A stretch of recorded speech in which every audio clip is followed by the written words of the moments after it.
Hi, welcome back to Garden Ninja, and this is May's garden tour here at Garden Ninja HQ. Now, it's month 2 of lockdown.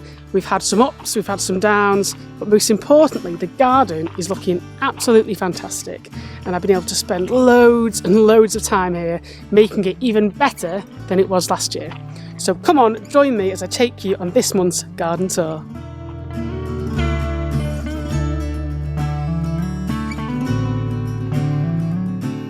Now, probably a bit like you, I found myself with a lot more time during lockdown, and one of the perfect activities for a garden with too much time is sowing seeds. Now, if you're anything like me, you'll have been digging out your old seed packets and packing all your seed trays and pots and containers full of seeds, both to help pass the time and to bulk out your borders.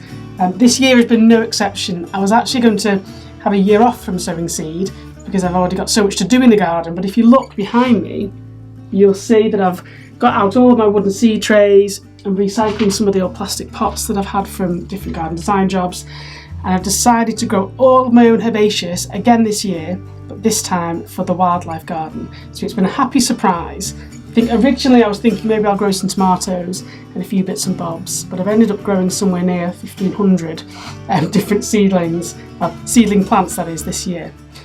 So do you remember the not so sexy septic tank that I was going to try and give a glam makeover to? Wow, you'll be amazed at how it's turned out already. If I go into a bit of a, let's go into a squat. If you can see behind me, we've got things like lupins that have started to flower, the heleniums are coming up nicely, we've got some Veronicastrum in the background that's going to fire up pink stems, the fleabane, erigeron is just colonising as you would expect it to. We've got grasses, and what's really exciting is that the nasturtiums that I popped in here last year just for a bit of fun have self-seeded, so we've also got nasturtiums growing, which shows just how powerful Mother Nature is. When she finds a perfect spot, she will do her magic. So I love leaving self-seeded plants in the garden. I don't move them because they've already found their perfect position and they're robust and resilient, so leave them alone and see how they get on.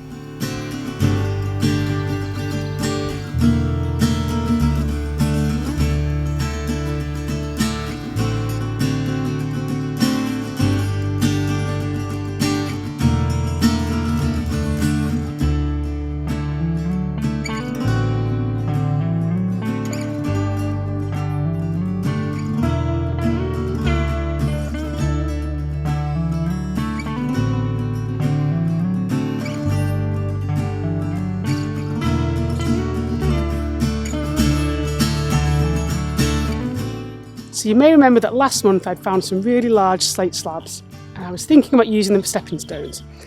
Now, it took a lot of effort because they're really heavy, but if you look behind me,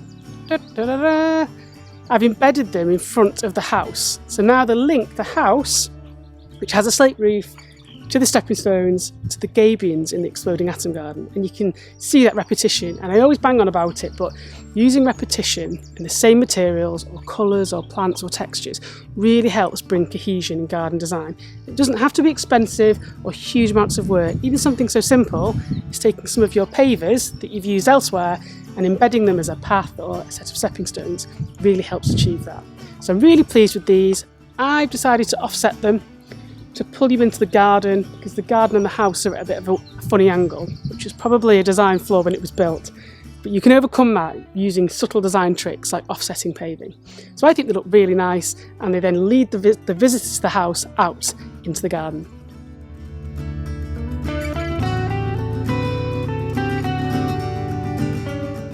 Now, a number of you have been asking me questions about how to improve your soil, and soil really is the building block of all life, and without it nothing would live. Humans, animals, vegetation, it would all die. And soil is a living organism. It shouldn't be confused with just dirt or rocks. Soil is very much alive. Now behind me is a really good example of how you can have different soil types in the same garden. Now I know that I'm gardening on a large scale, but what I've noticed is that this bed here is far drier than the bed just to the left of it there. And the reason for that is when I've dug down further up, there's actually a clay vein that runs across the middle of the garden which retains more moisture. So clay soils are usually really heavy and fudgy, difficult to work with, but retain moisture and nutrients far better than say the sandy soil that I'm dealing with behind me. And a good example of showing you how that affects plants is that behind me we've got the same specimens that we have over there, but these plants are far smaller.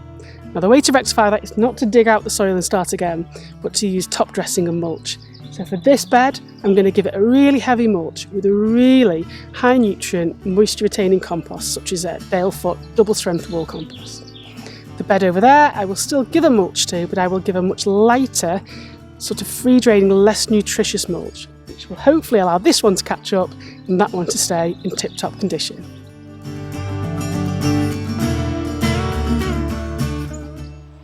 Now I'm not really that well known for blousy cottage garden designs, but there was a bed behind me that already had some roses in when I moved in, so I couldn't resist and I've gone completely nuts, Granny's garden style, and planted this one up last year.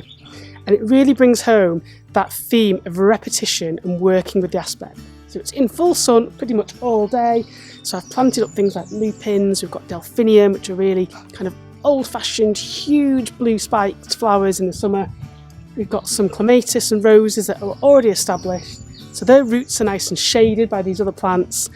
And because these plants flower so intensely, they need lots of food, especially roses. So I feed this, I mulch the bed every year, and I'll show you some close-ups and you'll just see how incredible it now looks. It's like a Charlie in the Chocolate Factory sweet shop of colour.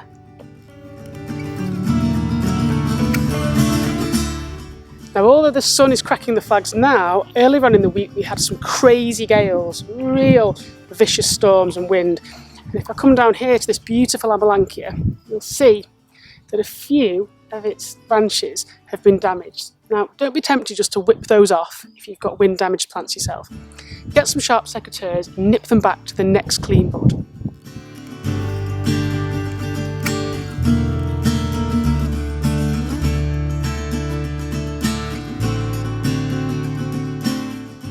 Now, a few people have also got in touch saying that they're too scared to start planting up the borders because they're afraid of failure. Now, I want to address this because there is no such thing as failure in gardening. If you plant something and it doesn't grow, it's either in the wrong place, the plant's ill, or it's not been looked after. But that is not a failure on your part, it's a learning. And we need to get into that mindset where all of these gardening principles are all just learnings. And the more you learn, the better you get. There's no competition. The only person you're competing with is yourself, so relax and enjoy your gardens. Now, in terms of things that haven't quite worked, I'm going to show you an example here in my garden, just to show you that all gardeners, no matter how skilled, are still learning. Now, there's a small issue with this garden in that I didn't account for how quickly this Copinus was going to take, or how much shade it was going to cast. Because these are fastigiate trees, the long columns, I thought, oh, we've got loads of exposure to the sun, it's going to be fine. But I planted some Achillea under there. Now, Achillea love full sun. This part is pretty much shaded for a good third of the day, so they're not going to grow. They're looking weak, so I'm going to dig them out and replace them with plants that will prefer a slightly dappled shade position.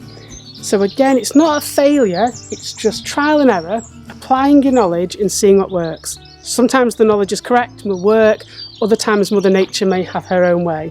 But don't be too hard on yourselves, keep going and keep learning.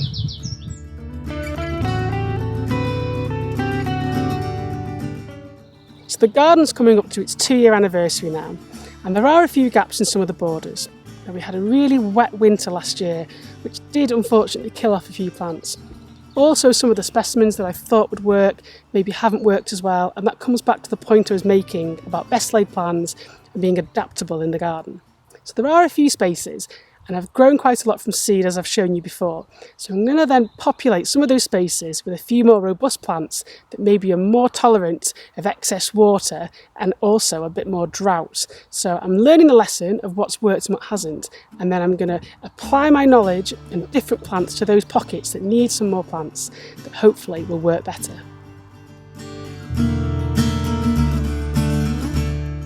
And that brings us neatly to the end of the May Garden Ninja Garden Tour. I'm taking shade under this fir tree because it's going to be a scorcher today, so make sure that you're always wearing sun cream and you stay hydrated in the garden.